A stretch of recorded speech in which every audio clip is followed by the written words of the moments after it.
मणिका धाम मन्दिर ताल भएको ठाउँतिर आइपुगेको छु। यो बाटो देखिरहनु भएको छ तपाईले, दुईटा बाटोहरू छ। अब यहाँदेखि अगाडि मणिका धाम प्रवेशद्वार पनि छ। यो मणिका धामको बाटो हो। यो अफ रोड छन् त, तैपनि मणिका धाम चाहिँ दुईटा बाटोहरू छ। यो बाटो चाहिँ माथिबाट गाउँबाट आउँछ, यो चाहिँ झलारीबाट आउँछ हैन। यो धारापानीबाट आउने बाटो हो यो। अनि जंगलको बीच भागमा रहेको मणिका धाम मन्दिर र ताल पनि छ, रमणीय स्थल छ। घुम्न अवश्य आउनु होला। बैजनाथ मन्दिर मूल प्रवेशद्वार मणिका धाम कञ्चनपुर मा आइपुगेको छौँ। यो गेट नजिकै यो प्रवेशद्वार मणिका धामको प्रवेशद्वार नजिकै आइपुगेको छु। शुक्लाफाटा नगरपालिका 8 नम्बर वडामा अवस्थित मणिका धामको मूल गेट रहेछ। यो गेट बनाउनु भएको रहेछ स्वर्गीय श्रीमान साधन कुमार घोष, बङ्गाली डाक्टर, अनि झलारी बजार कञ्चनपुर निवासी श्रीमती भागृती देवी घोष 2076 3 महिना 6 गते चाहिँ बनाउनु भएको रहेछ।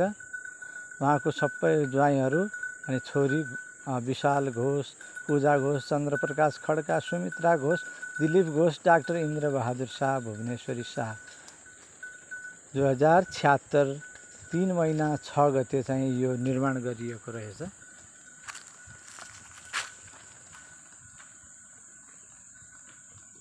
मनलाई साँच्चीकै शान्ति दिने हो भने एकचोटि आउनै पर्ने र पुग्नै पर्ने स्थान हो मणिका धाम। मणिका धाम मन्दिर साँच्चीकै मनलाई शान्ति दिने, मनलाई विश्राम गर्ने स्थल रहेको छ। यो एकदमै सुन्दर छ। न धेरै गर्मी छ, न धेरै जाडो छ, ठिक्कको गर्मीबाट छल्नको लागि एउटा उपयुक्त स्थान, रमणीय स्थल र रमणीय वातावरणको लागि तपाईँ एकचोटि पुग्नै पर्ने रमणीय स्थान हो मणिका धाम।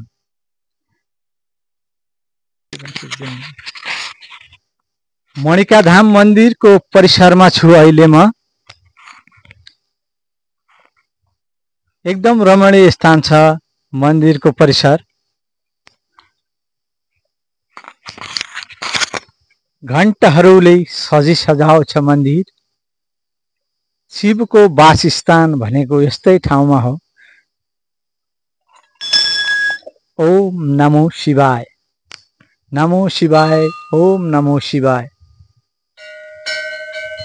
शिवको पवित्र स्थान भनेको मणिका धाम नै हो। मणिका धाम एकचोटि पुग्नै पर्ने गन्तव्य हो। शुक्लाफाटा नगरपालिका 8 मा अवस्थित मणिका धाम एउटा पवित्र स्थल हो र यहाँ मनलाई शान्ति प्रदान गर्दछ। मनलाई शान्तिको लागि, मन शान्तिको लागि पनि एकचोटि आउनै पर्ने स्थान छ। हेर्नुहोस् यहाँको दृश्य।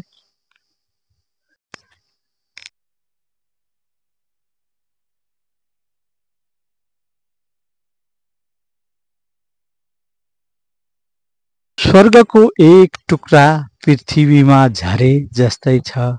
मनलाई शीतल र शान्त प्रदान गर्न पुग्नै पर्ने पर्यटक गन्तव्य हो मणिका धाम। चैतको खडेरीमा पनि तलाउ टन्नै छ। जलचरहरू एकदम स्वतन्त्र रूपले खेलिरहेकै छन्। कसैको डर भर नमानी चारैतिर जंगल र हरियालीहरू छ, धपक्कै छ। मन शान्ति र पर्यटक गन्तव्यको हिसाबले एउटा महत्त्वपूर्ण स्थान रही आएको छ। शुक्लाफाटा 8 को मणिका धाम बैजनाथ मन्दिरको जस्तै यसमा पनि शिवको महिमा छ। शिवलाई कसैले बैजनाथको रूपमा गर्छन्, कसैले मणिका धामको, कसैले मल्लिकार्जुन, कसैले विभिन्न रूपमा सुदूरपश्चिमाञ्चलमा पुजिँदै आएका विभिन्न देवस्थानहरू छन्, देवालयहरू छन्। त्यसै मध्येको एक स्थान हो मणिका धाम। हिङ्लो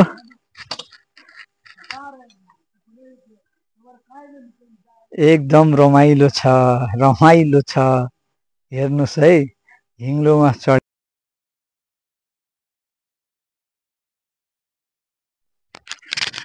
बैजनाथ धार्मिक तथा पर्यटकीय विकास समिति शुक्लाफाटा 1 मणिका धाम कञ्चनपुर।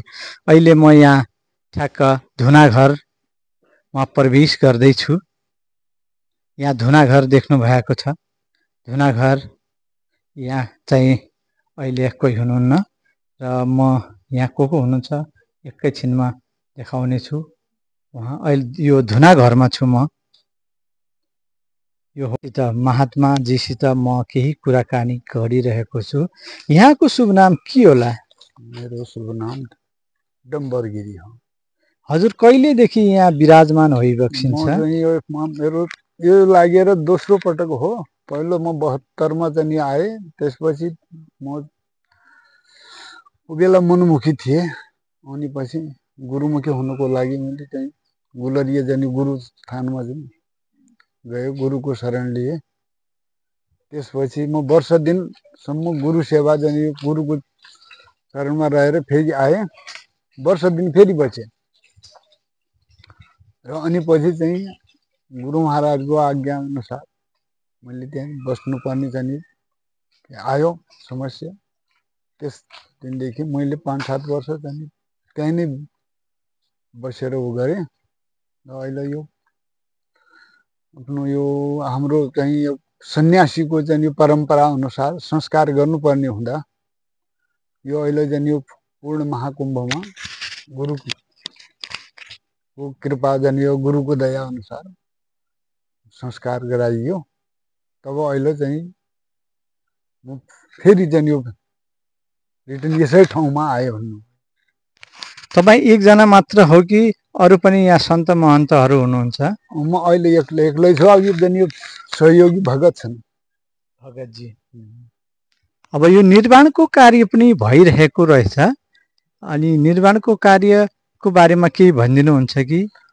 अब निर्माणको कार्य चाहिँ यो माथिबाट योजना चाहिँ यो हुँदै चाहिँ कहाँ एनपी चाहिँ यो साउन्डले हालिदिनु भएको चाहिँ रहेछ। यहाँ म यो त्यो अवस्थामा यहाँ थिएन त्यो समयमा।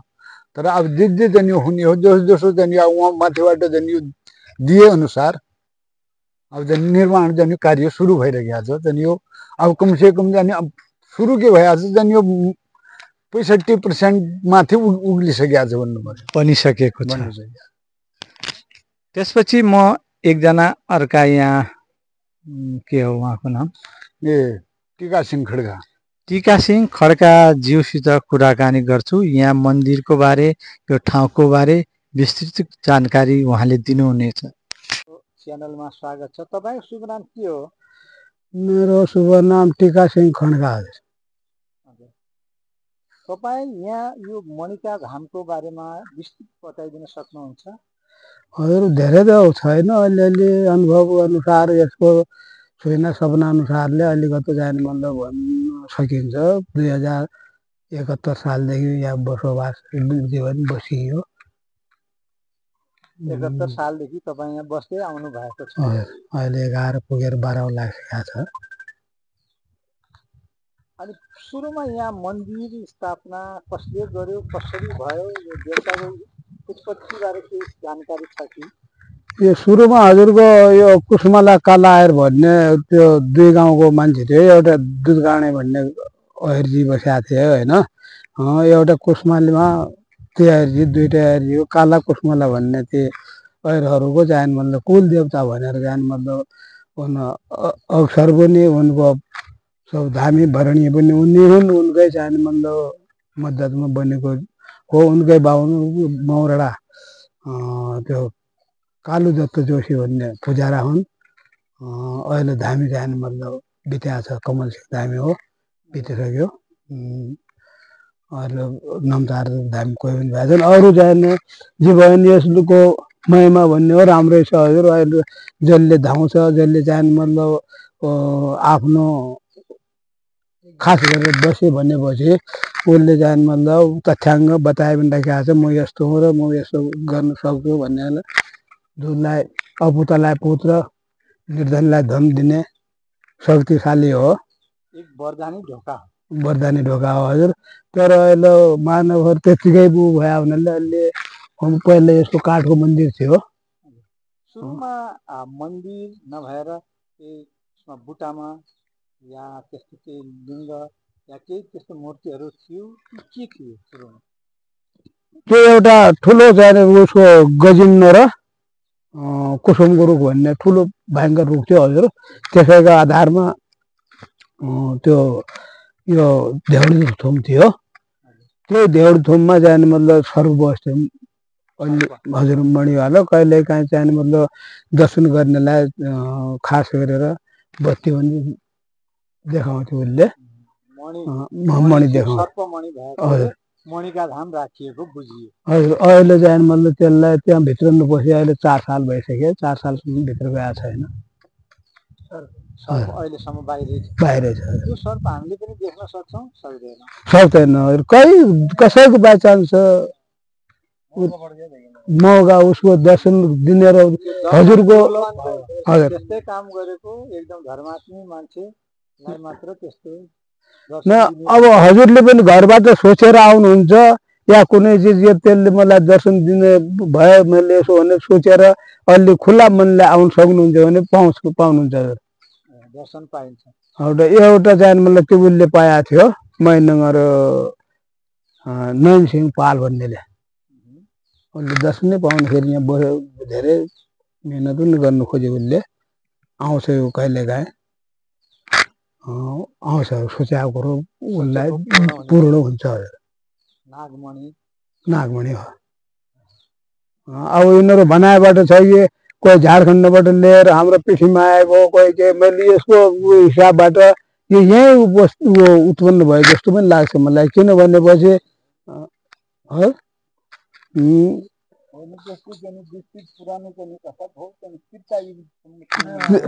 धेरै क्षतिजुग भन्दा कहाँ कहिले देखको हो यो। त्यसको कोही त्यसको महिमा भन्न सकिँदैन पुरानो। यो यता चारैतिरका गाउँहरूको नाम बताइदिनु न। यतापट्टि माथितिरको गाउँ के हो? माथि यहाँबाट गरे पनि 1.5 घन्टा लाग्छ हजुर। ल्याउनु पर्छ। यहाँ सामनेमा धारापानी पर्छ पूर्वपट्टि। पश्चिमपट्टि जाने त्यो भोलि जान्छ अरे के गाउँ नै कि त्यो खोला त्यो सुनदेवीको मन्दिर छ। फेरि त दक्षिण पश्चिमतिर जाने तपाईँको यो पारिफाटा पढ्यो। पूर्व दक्षिण तिल्लरी